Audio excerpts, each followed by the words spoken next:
Seneca, productivity guilt. There's a feeling, isn't there? It's that quiet, nagging hum in the back of your mind, long after the sun has set and the workday has supposedly ended. You're trying to relax, to watch a movie, to talk to your family, but the hum is there. It's the ghost of the unfinished to-do list. It's the echo of an email you saw but didn't answer. It's the relentless whisper that you could have done more, you have done more. This feeling, this pervasive, soul-crushing weight is modern productivity guilt. It's the disease of our always-on culture, a self-inflicted pressure to be perpetually optimized, to squeeze every last drop of output from every waking second. We've been sold a myth that success is a mountain with no summit, that the hustle never stops, and that rest is a luxury reserved for the lazy. We download apps, read life-hacking blogs, and structure our days with military precision, all in the pursuit of more. But what if this entire framework is flawed? What if the secret to true productivity, and more importantly, to a life well lived, isn't about doing more, but about knowing when you've done enough? This isn't a new, revolutionary idea from a Silicon Alley guru. It's an ancient piece of wisdom forged in the crucible of the Roman Empire from a man who understood pressure better than most. His name was Seneca, a great Stoic philosopher, a statesman, a playwright, and an advisor to the infamous Emperor Nero. He lived a life of immense wealth, power, and constant threat. He understood the demands on one's time better than anyone, and his solution was profound, elegant, and more relevant today than it was 2,000 years ago. He championed what we can call the mandate of the sufficient day. This isn't a productivity hack. It is a philosophy of life. It's a conscious, deliberate rebellion against the cult of endless work. The core principle is deceptively simple. At the start of your day, you define what a reasonable, meaningful, and sufficient amount of work looks like. And once you have accomplished that, you stop. You consciously and deliberately declare the workday complete. This idea runs completely contrary to our modern instincts. We are trained to see a clear to-do list as an opportunity to add more items. We see an extra hour in the evening not as a gift of personal time, but as a deficit of work not yet done. Seneca saw this as a form of self-enslavement. He argued that the person who doesn't know when to stop is just as unfree as the person who is forced to work. In his letters, he constantly warns against being busy for the sake of being busy.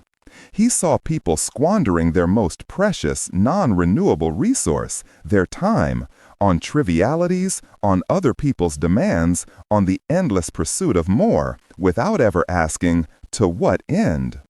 The sufficient day is the antidote to this. It's about recognizing that our energy is finite.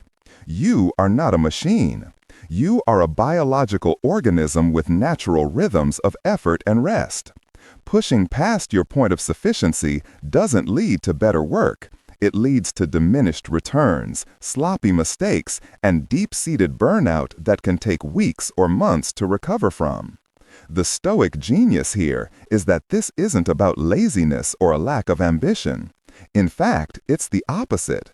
It requires immense discipline and self-awareness. It's about being brutally honest about what is truly essential. It forces you to distinguish between the vital tasks that move the needle and the shallow work that just fills the hours. It's about valuing completion over accumulation. Imagine a sculptor. Does she just keep chipping away at the marble indefinitely? No. She has a vision, a form in mind. She works diligently, with focus and skill, until that form is realized. Then she puts down the chisel. Any further chipping would not improve the statue, it would destroy it. The sufficient day asks you to be the sculptor of your own day. to have a clear vision of what a finished day looks like, and to have the wisdom to put down the chisel when you've achieved it. This frees you. It liberates you from the tyranny of the shoulds and the guilt of the undone. When you have met the requirements of your sufficient day, the time that follows is not stolen or borrowed. It is earned. It is yours, completely and utterly. This is the time for what the Stoics believed was the entire point of life, living. It is time for reflection, for reading, for deep conversation, for hobbies, for play, for simply being present with the people you love. Without this protected space, we are not truly living. We are merely processing tasks. Seneca believed that a life spent entirely on the hamster wheel of work, no matter how successful, was a wasted one. He famously wrote about the shortness of life, arguing that life isn't actually short, but that we shorten so much of it by wasting so much of it. The constant low-grade anxiety of productivity guilt is one of the greatest thieves of our time. The sufficient day is how you arrest that thief and reclaim your life one evening at a time. It's a declaration that your worth is not measured by your output, but by the quality and intention of your life as a whole. The art of completion. How to build your sufficient day. The idea of a sufficient day sounds like a cool breeze in the suffocating heat of modern work culture. It's calming, it's logical, it's deeply appealing. But as you sit there with the hum of your computer and the weight of your responsibilities, a crucial question arises. How? How do you actually build this? How do you move from a beautiful philosophical concept to a practical, daily reality, especially when the world around you is screaming for more?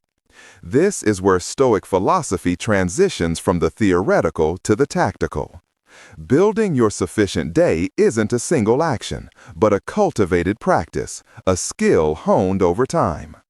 It involves three core pillars: defining your day with intention, ritualizing your completion, and defending your peace with courage. Let's break down how to master each one. First, and most critically, you must define what is sufficient. This is the absolute foundation. If you don't know what the finish line looks like, you will run forever. The enemy here is the endless, sprawling to-do list. That digital document or paper scroll that has dozens of items, many of which have been there for weeks. This is not a plan. It's a source of anxiety. Instead, you must become a ruthless curator of your own effort. At the beginning of each day, or perhaps the evening before, identify the 2 to 4 most important tasks. These are your most important tasks, or MITs. Ask yourself, if I only get these few things done today, will I be satisfied with my contribution? This question forces clarity. It makes you differentiate between being busy and being effective. Answering 100 trivial emails might feel productive, but does it compare to finishing one critical section of a major project? This process aligns perfectly with the Stoic virtue of wisdom, the ability to know what is truly important versus what is merely urgent or distracting. Be realistic. This is not a list of your wildest dreams for the day. It is a pragmatic, achievable set of objectives. A sufficient day is not your best day ever. It's a solid, sustainable, good day. That's the goal. Once you have defined your day and you have diligently worked on and completed those core tasks, you arrive at the second pillar, the ritual of the finish line. This is a psychological masterstroke. You cannot just close your laptop and hope your brain switches off. The work mind is sticky. It clings to problems and possibilities. You need to create a clear, unambiguous signal to your entire being that the work is over. This is your shutdown ritual. It doesn't have to be complex, but it must be consistent. It could be a 5-minute process. You review the 2 to 4 tasks you completed, acknowledging the work done. You then take a moment to write down the primary tasks for tomorrow's sufficient day, effectively closing the loop so your brain doesn't churn on it overnight. Then you physically clean your workspace. Tidy the papers, wipe the desk, close the notebooks. Finally, you perform a symbolic act. It could be turning off your computer and saying a specific phrase out loud, like, "The day's work is complete," or "I have done enough for today." This might sound silly, but these rituals are powerful psychological anchors.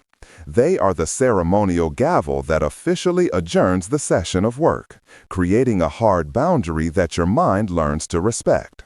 Without this, you're not ending your day, you're just pausing it, leaving the door open for work to creep back in. Finally, you must learn to defend your evening. You've defined your tasks, you've completed them, you've performed your ritual. But then at 7:30 p.m., an email arrives from your boss with an urgent request. A colleague messages you with a quick question. This is the moment of truth. This is where you practice the Stoic discipline of assent, choosing what you give your energy to.